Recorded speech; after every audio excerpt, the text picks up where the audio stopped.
বিশ্ব ফুটবলের মহাযজ্ঞ মানেই কেবল মাঠের লড়াই নয়, বরং সংস্কৃতি আর সুরের এক মেলবন্ধন। ফিফা বিশ্বকাপ 2026-এর উদ্বোধনী অনুষ্ঠানে এবার সেই সুরের জাদুতে যোগ হলো এক নতুন মাত্রা। কলম্বিয়ার পপ কুইন শাকিরা আর নাইজেরিয়ার বার্না বয়ের মতো মহাতারকাদের পাশে এবার বিশ্বমঞ্চে আলো ছড়িয়েছেন বলিউড সেন্সেশন নোরা ফাতেহি। তবে এই পরিবেশনার নেপথ্যে রয়েছে এক গর্বিত বাংলাদেশির নাম ডিজে সঞ্জয়।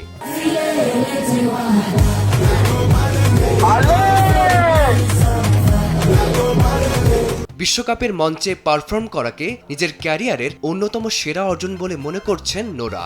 শাকিরা বা কেটি পেরির মতো আন্তর্জাতিক তারকাদের সাথে একই সারিতে নিজের নাম উচ্চারণ হওয়াকে তিনি দেখছেন কঠোর পরিশ্রমের স্বীকৃতি হিসেবে। উদ্বোধনী অনুষ্ঠানে নোরা পারফর্ম করেন সিরসির গানটিতে, যার অর্থ এগিয়ে চলা। মরক্কোর স্টেডিয়ামে হাজারো দর্শকের মুখে শোনা এই স্লোগানে মুগ্ধ হয়েছিলেন নোরা। তার অনুরোধেই গানে রূপান্তর করেন বাংলাদেশি বংশোদ্ভূত আমেরিকান সঙ্গীত শিল্পী ডিজে সঞ্জয়।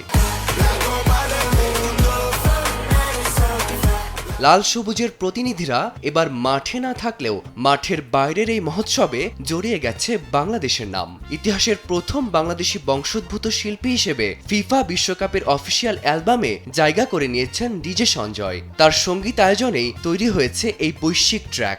কয়েক মাসের দীর্ঘ শ্রমের পর গানটি মুক্তি পেতেই তা লুফে নিয়েছেন বিশ্বজুড়ে থাকা ফুটবল অনুরাগীরা। নোরা ফাতেহি মনে করেন গানটি শুধু সুরের মেলবন্ধন নয়, বরং মরক্কান কানাডিয়ান শিকড় এবং দক্ষিণ এশীয় সংস্কৃতির এক অপূর্ব উদযাপন। বিশ্ব মঞ্চে সিরসির গানের এই রাজকীয় সূচনা কেবল ডিজে সঞ্জয়ের ব্যক্তিগত সাফল্যই নয়, বরং আন্তর্জাতিক বিনোদন দুনিয়ায় বাংলাদেশের এক ঐতিহাসিক পদচিহ্ন, যা আগামী দিনে দেশের তরুণ উদীয়মান শিল্পীদের দেখাবে বৈশ্বিক মঞ্চের স্বপ্ন। ফারদিন মাঝার, সময় সংবাদ।